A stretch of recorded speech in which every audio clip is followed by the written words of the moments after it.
नमस्कार दोस्तों, welcome back to your own channel wealth saga. दोस्तों आज मैं जो निफ्टी का वीकली व्यू का एनालिसिस करने जा रहा हूं वो करने जा रहा हूं उस टेक्निक से जिसका कि मैंने आज वीडियो पोस्ट किया है। तो दोस्तों क्या वो टेक्निक है उसके बारे में आई एम श्योर आपने इस वीडियो में समझा होगा। नहीं समझा है तो जाके देख सकते हैं, क्योंकि आज का निफ्टी वीकली एनालिसिस मैं उसी तर्ज पे करने वाला हूँ। चैनल को सब्सक्राइब नहीं किया, सब्सक्राइब करें, वेल्थ सागा को भी, वेल्थ सागा ग्लोबल को भी, क्योंकि आपको इंपॉर्टेंट इन्फॉर्मेशन दोनों चैनल से आपको इंपॉर्टेंट कॉन्टेंट्स मिलते रहेंगे। तो आप जब बेल आइकन प्रेस करेंगे तभी आपको इंस्टेंट नोटिफिकेशन मिलेंगे, अदरवाइज इंपॉर्टेंट अपडेट्स आप मिस कर जाएंगे। So without wasting any further time, let's begin. सो दोस्तों जैसा कि कस्टमरी है, हम लोग पहले देखते हैं मंथली व्यू। तो दोस्तों आज मैंने जो एनालिसिस करी है वो करी हुई है बॉलिंजर बैंड RSI MACD की तर्ज पे। तो दोस्तों इसके मैंने जो एसेंशियल पॉइंट्स हैं वो उस वीडियो में कवर किए हैं वेल्थ सागा ग्लोबल में। आपको वीडियो देखना बहुत ज़रूरी है। फिलहाल हम लोग बात करते हैं मंथली एनालिसिस की। तो जैन फेब मार्च की भयंकर गिरावट के बाद उसके बाद 5 महीने की तेजी आई। ओके, दैट इज अप्रैल मई जून जुलाई अगस्त। देखने वाली क्या बात थी? देखने वाली बात ये थी कि आप देख सकते हैं जो कैंडल का साइज था वो छोटा होता चला गया। मतलब क्या हुआ कि रेंज कम होती चली गई है। अगर बात करें अभी इस जो करंट मंथ है उसके बारे में, तो करंट मंथ में आपको क्लियर कट दिखाई पड़ रहा है कि ये कैंडल अभी बनना शुरू हुई है। पहला ही वीक हुआ है। ये जरा सी इतनी सी कैंडल आपको जो दिखाई पड़ रही है छोटी सी, इस कैंडल से आप कोई भी मंथली ओपिनियन नहीं निकाल सकते हैं। लेकिन यस, जो चीज़ समझ में आ रही है वो ये है कि इस मंथ के पहले वीक की शुरुआत बुलिश हुई है, जो क्लियर कट आपको दिखाई पड़ रहा है। इतना ही एनालिसिस आप मंथली कैंडल से कर सकते हैं, क्योंकि सिर्फ एक वीक हुआ है। ऐसा हुआ होता 2 हफ्ते 3 हफ्ते तो आपको इससे एनालिसिस कर पाते। लेकिन जो एनालिसिस से निकल के आ रही है कि ये कैंडल ग्रीन है और फिलहाल पहला हफ्ता बुलिश है। Okay, so this is first thing. Secondly जो चीज़ आपको निकल के दिखाई पड़ रही है वो ये है कि पिछले मंथ में जो प्राइस रिजेक्शन हुआ था मीडियन से, उसके ऊपर ही कैंडल क्लोज हो रही है। मतलब अभी फिलहाल बुलिश मोमेंटम कंटिन्यू लग रहा है ऑन मंथली चार्ट। अब बात करते हैं वीकली व्यू की।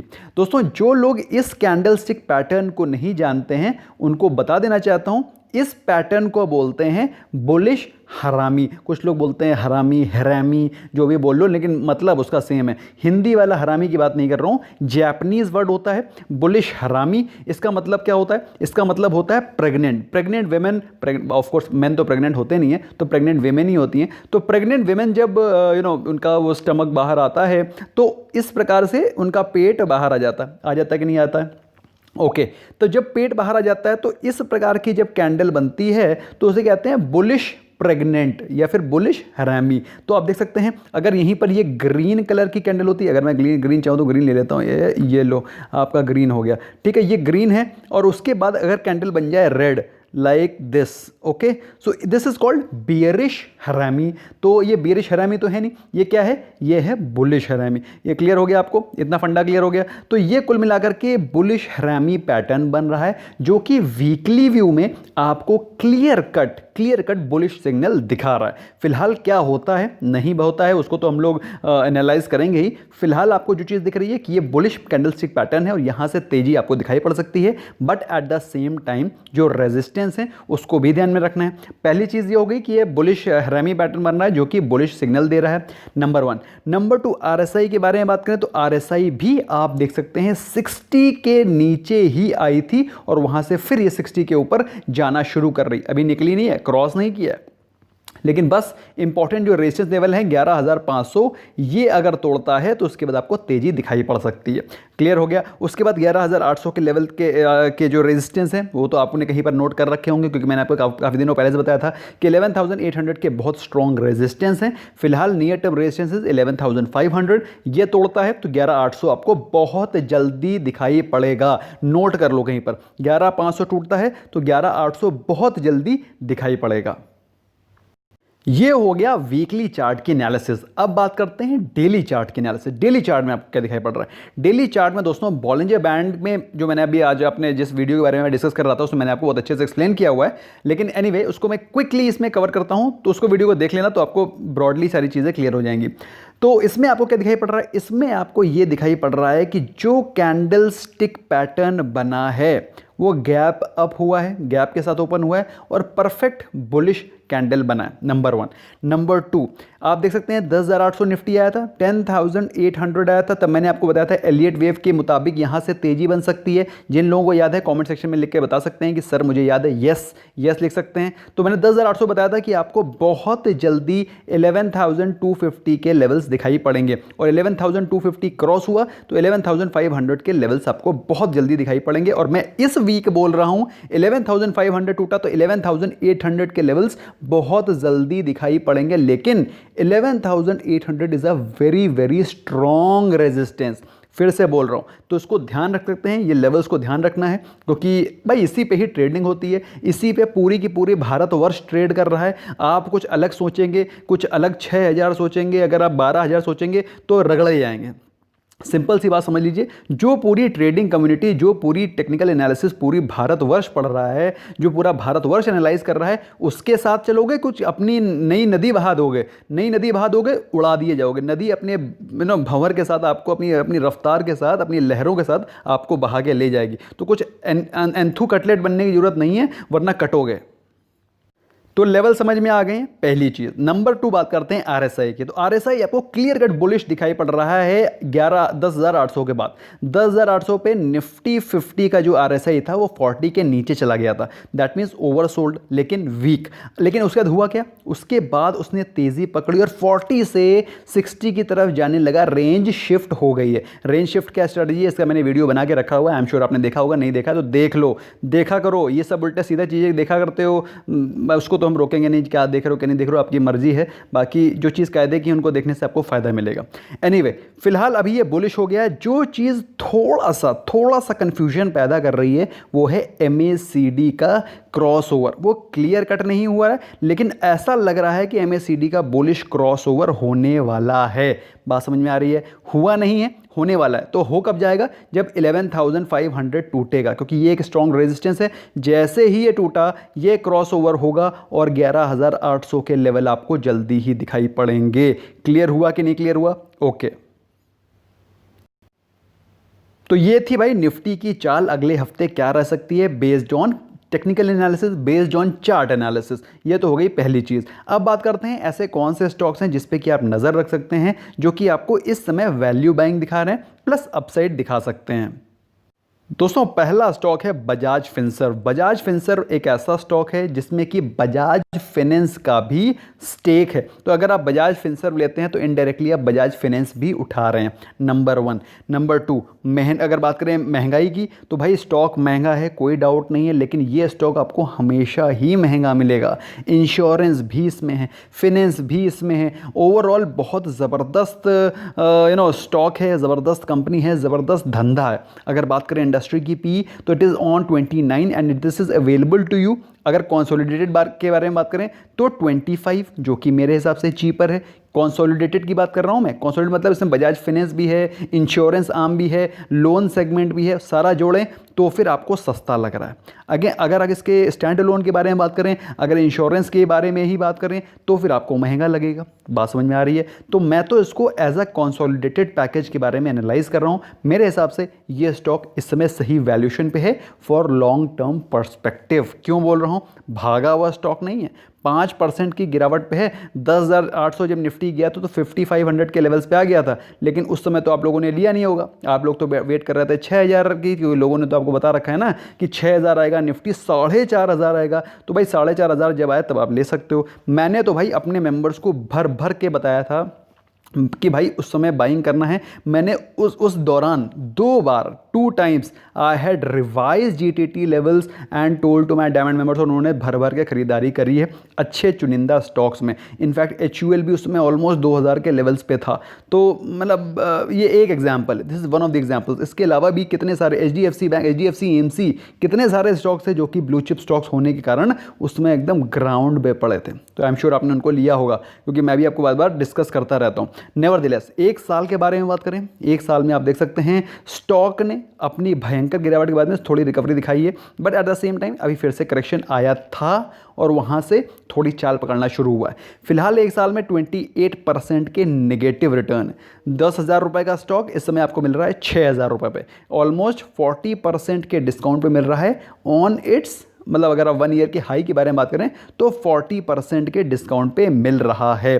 बात करें 3 साल के बारे में दोस्तों, तो despite this big fall, despite this big correction, despite this deep gorge fall, gorge जानते हैं, गॉर्ज कैनियन, तो इस प्रकार के डीप गॉर्जेस के फॉल के बावजूद भी आपको 17% के पॉजिटिव रिटर्न्स दे रहा है। तो भाई ऐसे में क्या करना है?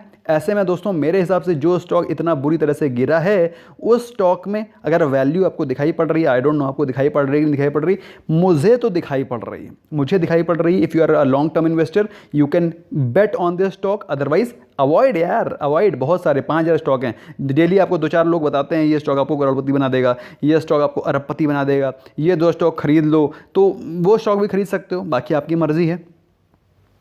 अब इस चार्ट में आपको डेली कैंडल्स पे, डेली कैंडल जब लगाते हो तो उसमें एक बहुत ही ज़बरदस्त बुलिश पैटर्न दिख रहा है। अब इस पैटर्न को क्या बोलते हैं इसको मैं नहीं बताऊंगा, मैं कमेंट सेक्शन में पूछना चाह रहा हूं कि इस बुलिश, इस कैंडलस्टिक पैटर्न को क्या बोलते हैं। इसके बारे में मैंने ऑलरेडी डिस्कस किया हुआ है। आप लोगों ने अगर मेरा वीडियो नहीं देखा कैंडलस्टिक पैटर्न का जिसमें कि 8 लाख से ऊपर के व्यू हैं, you must watch that video, that will be an eye opener for you all. अगर आपने नहीं देखा यू मस्ट वॉच दैट, और उसमें मैंने बताया कि ये कौन सा कैंडलस्टिक पैटर्न है, but nevertheless this is a bullish candlestick pattern, और मुझे ऐसा लगता है यहाँ पर आप बाय करके चलते हैं तो ये आपको 6500 के लेवल्स बहुत जल्दी दिखा सकता है, क्योंकि भाई मैं अपना ओपिनियन 3 दिन के बाद चेंज भी कर सकता हूं अगर मार्केट गिरी, क्योंकि मैं तो कैंडलस्टिक के हिसाब से चल रहा हूं, डेली कैंडलस्टिक के हिसाब से, तो डेली कैंडलस्टिक के हिसाब से ये मामला बुलिश है और 6500 के लेवल्स मुझे बहुत जल्दी दिखाई पड़ रहे हैं, जो कि है बजाज फिनसर्व के बॉलिंजर बैंड का अपर बैंड। RSI स्ट्रॉन्ग है, 40 के ऊपर चल पड़ी है 60 की तरफ, जो कि एक बुलिश सिग्नल है। MACD ने बुलिश क्रॉसओवर दे दिया है, जो कि एक बुलिश सिग्नल है। Overall a buy candidate from here for long term and short term as well. Next stock दोस्तों फिर से वैल्यू बाइंग वाले की बात कर रहा हूँ, वो है LIC हाउसिंग फाइनेंस। अब बहुत ही सस्ता स्टॉक है, इतना सस्ता स्टॉक, इंडस्ट्री की पी है 14, आपको मिल रहा है सिर्फ 5.5 की पी पे।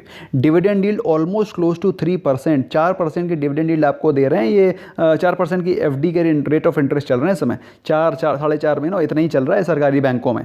ऐसे में अगर आपको जो सरकारी बैंक वाले जो प्लीज़ जो मेरे व्यूअर्स हैं, देखें लेट मी नो, ब्रॉडली मुझे इतना याद नहीं रहता, मैं FD कराता नहीं हूँ, तो मैं गलत भी हो सकता हूँ, 4.5 चल रहा हो, तो please do not get offended. मुझे कमेंट सेक्शन में बता सकते हैं क्या FD के रेट चल रहे हैं, अगर आपने रिसेंटली कराई है तो।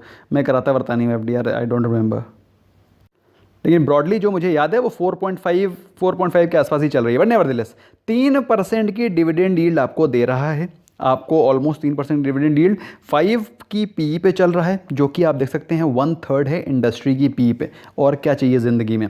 बात करते हैं एक महीने के परफॉर्मेंस में, भागा हुआ स्टॉक नहीं बता रहा हूँ, 300 रुपये के ऊपर का स्टॉक आपको मिल रहा है 280 रुपये पे। 310 रुपये का स्टॉक था, एक महीने में 310 के लेवल लगाए थे, तो ऑलमोस्ट 10% की अपसाइड अगर आपने एक महीने का हाई टच किया, ये 310, तो भी आपको 10% ये दे सकता है। अब 10% आप देख रहे हैं, 10% FD आपको देती है कितने दिनों में? 2 साल में, 2 ईयर्स में।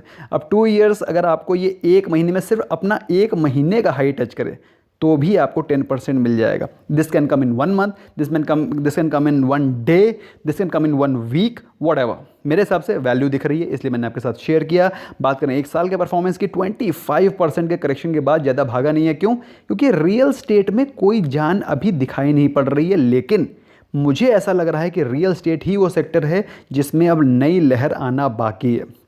सभी सेक्टर थोड़ा मोड़ा ऊपर नीचे भागे हैं, लेकिन रियल स्टेट ही ऐसा सेक्टर है जो कि मुझे लगता है अगली लौ वहीं जलने वाली है, ऐसा मुझे लगता है। मैं गलत भी हो सकता हूँ, तो आपको अपना सोचना है, एनालाइज करना है, उसके बाद डिसीजन लेना है। क्योंकि 3 साल में स्टॉक 55% गिरा है जब से मोदी जी आए। रियल स्टेट पर जो उन्होंने डंडा जलाया है, डंडा चला करके जो उन्होंने लाल किए हैं पिछवाड़े, उस हिसाब से रियल स्टेट के साथ साथ रियल स्टेट से जो एसोसिएटेड कंपनी हैं वो सब धाराशाही दिखाई पड़ रही हैं। लेकिन दोस्तों ऐसे में ये वो कंपनी है जो कि एक PSU सेक्टर से जुड़ी हुई है, कभी भागने डूबने वाली कंपनी नहीं है, लेकिन लॉन्ग टर्म के पॉइंट ऑफ व्यू से, और अगर आप अच्छे डिविडेंड यील्ड भी चाहते हैं, सिक्योर्ड भी चाहते हैं, और वैल्यू बाइंग चाहते हैं, मेरे हिसाब से LIC housing finance is a good bet at this point in time. Chart में देखें दोस्तों तो बॉलिंजर बैंड आपको क्लियर कट दिखा रहा है कि स्टॉक अपने लोअर बैंड से नीचे से निकल पड़ के मीडियन की तरफ भाग रहा है। चलना शुरू कर गया, यहाँ से वो ऊपर जा सकता है which is close to 310 level, जो कि मंथ के ऑलमोस्ट हाई लेवल्स हैं। तो यहाँ पर अगर आता है तो यहाँ पर आप प्रॉफिट बुक कर सकते हैं for short term. Long term के लिए लेना चाहते हैं तो लॉन्ग टर्म के लिए ले सकते हैं, क्योंकि RSI आपको स्ट्रेंथ दिखा रहा है, MACD यहाँ से आपको दिखा रहा है कि ये स्ट्रेंथ डेवलप हो रही है। तो if you want to buy you can buy, और you can be on the side lines and track it. दोस्तों last but not the least is the Petronet LNG। दोस्तों गैस के प्राइसेस काफ़ी ज़्यादा कट हुए हैं। जो सारी की सारी न्यूज़ है बैड न्यूज़ वो ऑलरेडी फैक्टर इन हो चुकी है। डिविडेंड यील्ड देखिए 6% के ऑलमोस्ट अप्रॉक्सीमेटली 6% की एवरेज डिविडेंड यील्ड दिखाई पड़ रही है, जो कि मेरे हिसाब से FD से ऑलमोस्ट 1.5 टाइम्स है। तो मतलब सोच लो क्या करना है।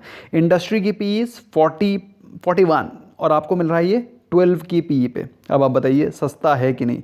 वैल्यूएशन में भी सस्ता है, डिविडेंड डील भी शानदार है और परफॉर्मेंस भी जानदार है। क्यों?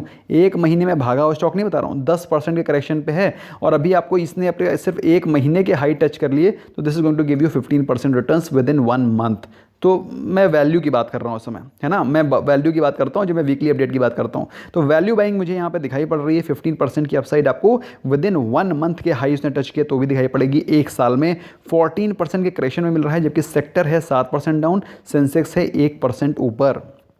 3 साल के बारे में बात करें तो sector has given you 6% positive returns, Petronet LNG has given you 5% negative returns. But at the same time अगर इसका हाई देखें 288 का है, फिलहाल अभी चल रहा है वो 220 का या 220 का चल रहा है फिलहाल अभी वो। तो ऐसे में क्या करना है? ऐसे में करना ये है कि स्टॉक अपने बॉलिंजर बैंड के लोअर स्टैंडर्ड डेविएशन की जो ये पट्टी है, बैंड है, उसको छोड़ चुका है, मतलब मीडियन की तरफ चलना शुरू किया है। ऐसे में अगर आप स्टॉक को लेते हैं, if you buy this stock, this is guaranteed giving you 5% returns in a very very short span of time. लेना है नहीं, छोड़ देता हूं आपके ऊपर, क्योंकि RSI ऑलमोस्ट 40 को हग कर रही है। क्लियर कट बाइंग सिग्नल नहीं दिख रहा है RSI से, लेकिन MACD ऐसा लग रहा है, दिखने में लग रहा है कि यहाँ से बुलिश क्रॉसओवर हो सकता है। तो लेना है या नहीं आपके ऊपर छोड़ता हूँ। मेरे को इस स्टॉक में वैल्यू बाइंग दिख रही है, क्योंकि मुझे वैल्यू दिख रही है इसलिए मैंने आपके साथ सजेस्ट किया। बाकी आपकी मर्जी है, you can take your decision. These were the good stocks which I think are on value buying levels. If you want to buy you can go head, और you can be on the sidelines and keep them on the watch list. Thank you so much for giving your precious time. I hope you learned something new. I hope you heard something new and you will apply them for upgrading your technical analysis. Bye bye for now.